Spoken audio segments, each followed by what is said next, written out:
So good morning guys. तो चलिए start करते हैं आज की रिवीजन क्लास। बताइए अंतरराष्ट्रीय आईपी सूचकांक 2022 में भारत की रैंक क्या रही। आईपी यानी कि इंटेलेक्चुअल प्रॉपर्टी। तो आंसर होगा इसका 43, टॉप पे यूएस था। और वर्ल्ड इंटेलेक्चुअल प्रॉपर्टी डे हम 26 अप्रैल को मनाते हैं, विश्व बौद्धिक संपदा दिवस। अच्छा, बोल्ट्जमैन पदक पाने वाले पहले भारतीय कौन बने? दीपक धर।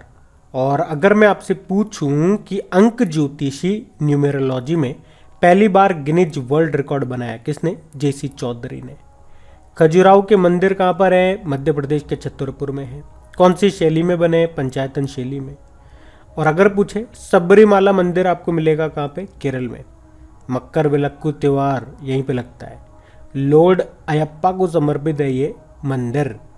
और बताओ कोणार्क सूर्य मंदिर कहाँ पर है? उड़ीसा में है, जिसे ब्लैक पैगोडा भी कहा जाता है। आप जानते होंगे, एक तो 10 रुपये के नोट पे इसी का चित्र अंकित है। और 100% सोलर एनर्जी से संचालित भारत का पहला मंदिर भी यही है। चलो आप तो ये बताओ, रुद्रेश्वर मंदिर, रामप्पा मंदिर भी इसको कहते हैं, ये कहाँ पर है? तेलंगाना में है। न्यूज़ में क्यों था? क्योंकि यूनेस्को की वर्ल्ड हेरिटेज साइट की लिस्ट में ये शामिल हो गया। और कौन से नंबर का बना? ये 39 नंबर की वर्ल्ड हेरिटेज साइट बनी है भारत की। और कामाख्या देवी मंदिर असम में है, जहाँ पे अंबुबाची का मेला लगता है, याद रखना। और हाँ गाइज, आप लोगों के लिए एक आवश्यक सूचना, अभी आने वाले 8 मई को आप लोगों का एक टेस्ट लिया जाएगा। और ये जो टेस्ट होगा ये बिल्कुल फ्री होगा, जिसमें आप पता कर पाएंगे कि आपकी तैयारी कैसी चल रही है। एक्चुअल में कितना आपको आता है ये तो एनालिसिस ही कर पाओगे आप टेस्ट लगा करके ही। लाइव रैंकिंग भी आपको मिलेगी। उस रैंकिंग में आप देख पाओगे कि आपके जो साथी हैं, जो स्टूडेंट्स हैं, जो भी वो टेस्ट देंगे, वहां पे आप कहाँ स्टैंड कर पा रहे हो। और इतना ही नहीं, साथ में 1 करोड़ रुपए तक की स्कॉलरशिप भी आप जीत पाओगे। तो अनअकैडमी के जो टॉप एडुकेटर्स हैं वो आपके लिए क्वेश्चंस तैयार करेंगे। बिल्कुल एग्जाम पैटर्न की तरह क्वेश्चन पेपर सेट होगा। और खास बात यह है कि टेस्ट देने के बाद हर क्वेश्चन का वीडियो सॉल्यूशन भी आपको मिल सकेगा, ताकि आपको किसी तरह की परेशानी ना हो। तो टेस्ट का टाइम आपको याद रखना है, सुबह 10 बजे 8 मई को। तो जब तक आप अपने आप को एनरोल कर लो, ताकि उस दिन आपको रिमाइंडर आ जाएगा कि हाँ टेस्ट देना है। लिंक आपको नीचे डिस्क्रिप्शन में मिल जाएगा। और टेस्ट को फ्री में देने के लिए कोड आपसे मांगेगा, तो कोड याद रखना, क्रैक एग्जाम 10, ये टाइप कर देना, आपका फ्री में एनरोल हो जाएगा। और देखो, अगर आप तैयारी कर रहे हो वास्तव में, तो टाइम टू टाइम टेस्ट देना आपको जरूर चाहिए। और ये जो फ्री के टेस्ट मैं आपको बता रहा हूं, उसका फायदा कम से कम आप जरूर उठाएं। पेड वाले नहीं ले सकते हो, कोई दिक्कत नहीं, लेकिन फ्री वाले तो जरूर लो। जब भी भविष्य में इस तरह के फ्री टेस्ट होंगे तो मैं आपको बता दिया करूंगा, तो उसका बेनिफिट आप जरूर उठाना। तो लिंक डिस्क्रिप्शन में है, कोड याद रखना, क्रैक एग्जाम 10। अभी हम बढ़ते आगे। कौन सा राज्य भारत की पहली साइबर तहसील बनाएगा? तो आंसर हो जाएगा मध्य प्रदेश। और आपको याद होगा, मध्य प्रदेश पावर सेक्टर में साइबर सिक्योरिटी लागू करने वाला पहला राज्य भी बना था। किस आईआईटी ने दुनिया का सबसे छोटा वेयरेबल एयर प्यूरीफायर को लॉन्च किया? तो आंसर होगा आईआईटी दिल्ली। इसका नाम है नासो 95। चलो मुझे बताओ, भारत का सबसे ऊंचा एयर प्यूरीफायर टावर कहाँ पे लगाया गया? चंडीगढ़ में। और भारत के बाहर पहला आईआईटी ये कहाँ पे बना? दुबई में। प्रो कबड्डी लीग 2022 का खिताब किसने जीता? दबंग दिल्ली ने। किसको हरा के? पटना पायरेट्स को। यह 8वां संस्करण था इसका।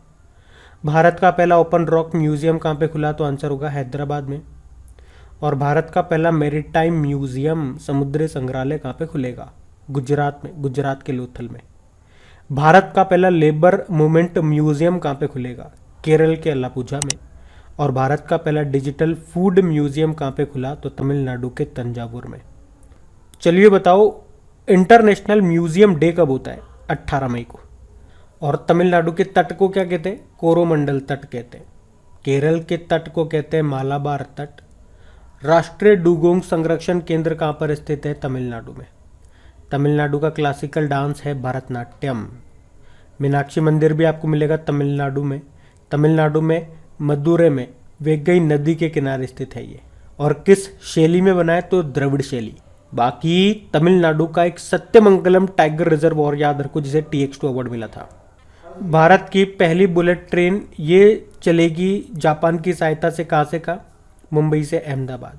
और इसका पहला बुलेट ट्रेन स्टेशन कहाँ पे बन रहा है? सूरत में। लता मंगेशकर संगीत अकादमी ये कहाँ पे बनेगा? इंदौर में। और याद रखना, एशिया का सबसे बड़ा बायो CNG प्लांट ये भी कहाँ पे तैयार हो रहा है? इंदौर में ही। भारत की पहली वाटर प्लस सिटी ये इंदौर ही है।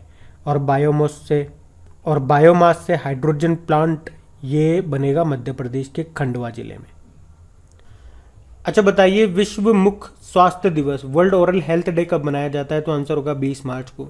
इसकी थीम थी अपने मुंह पर गर्व करें, be proud on your mouth. और वर्ल्ड हेल्थ डे होता है 7 अप्रैल को। अंतर्राष्ट्रीय वन दिवस कब होता है? अंतर्राष्ट्रीय वन दिवस होता है 21 मार्च को। इसकी क्या थीम थी? वन और सतत उत्पादन और खपत, forest and sustainable production and consumption. नस्लीय भेदभाव के उन्मूलन के लिए अंतर्राष्ट्रीय दिवस कब होता है? 21 मार्च को। International day for the elimination of racial discrimination. Theme क्या थी? Voices for action against racism, जातिवाद के खिलाफ कार्रवाई के लिए आवाज। और वर्ल्ड डाउन सिंड्रोम डे कब होता है? 21 मार्च को होता है। थीम थी समावेश का मतलब, इंक्लूजन मीन्स। विश्व गौरैया दिवस वर्ल्ड स्पैरो डे ये होता है 20 मार्च को। इसकी क्या थीम थी? Love sparrow. एक आपको याद होगा वर्ल्ड माइग्रेटरी बर्ड डे भी होता है, वो मई और अक्टूबर के दूसरे शनिवार को होता है। और विश्व कठपुतली दिवस प्यूपेट्री डे 21 मार्च को होता है। इसकी थीम थी द सी। अच्छा, विश्व कविता दिवस कब होता है फिर? वो भी 21 मार्च को होता है। और विश्व जल दिवस ये होता है 22 मार्च को। बिहार दिवस भी तो 22 मार्च को होता है।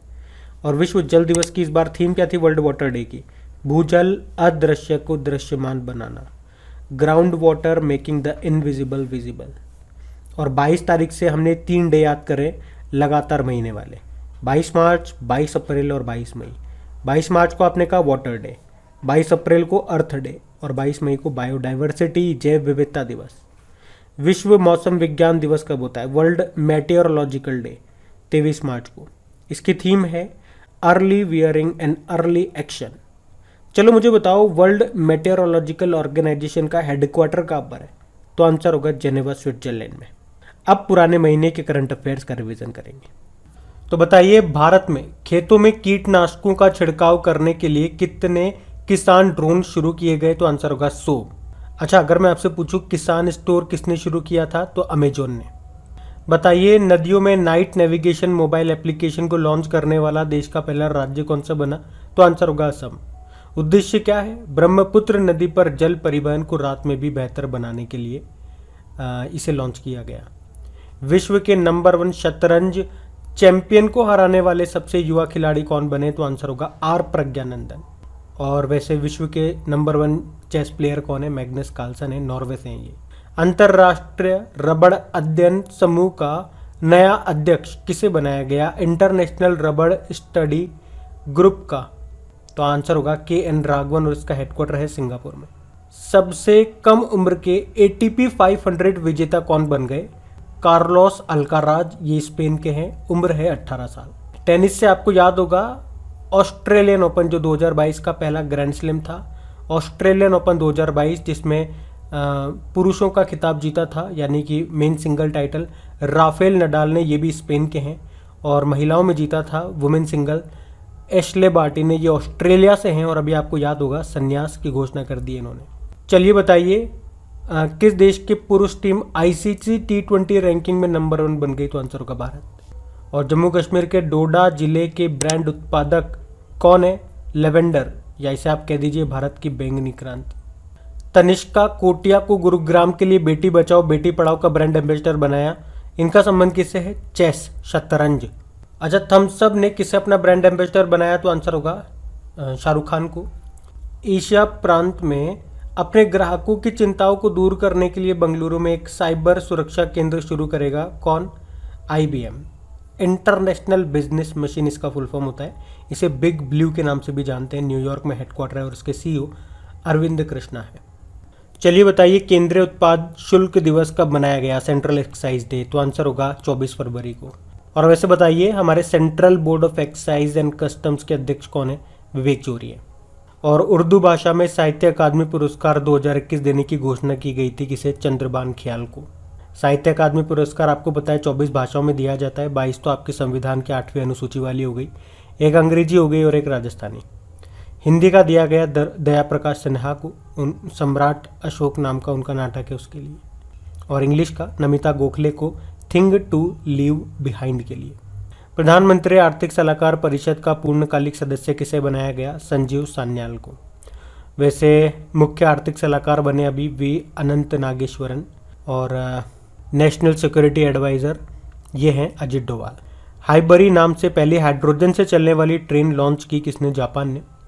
शिक्षा मंत्रालय ने राष्ट्रीय साधन सह मेगा छात्रवृत्ति को कब तक जारी रखेगा? ये 5 सालों तक। ये स्कॉलरशिप योजना है और उन आर्थिक रूप से कमजोर छात्रों के लिए है जिन्होंने 8वीं के बाद पढ़ाई छोड़ दी है।